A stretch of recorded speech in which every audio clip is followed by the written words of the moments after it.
Welcome po mga katropa dito sa bagong renovate na McDonald's San Siangco dito sa Cabanatuan City. Sobrang dami kong memories dito simula pa nung bata ako. Ito ang unang McDo na tinayo dito sa Cabanatuan City. Kung di nyo nga naitatanong, batang 90s tayo. Naalala ko noon ang unang collectibles dito yung Pocahontas na tumbler. Tapos sinundan na ng mga Ronald McDonald na mga toys. And without further ado, tingnan nga natin yung malaki nilang pagbabago dito sa store. Now bigger and wider for dining.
Ito mainam dito, Unli Gravy.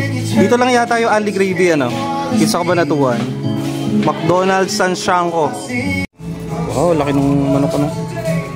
Baka McDo yan. Laki. Laki ng manok.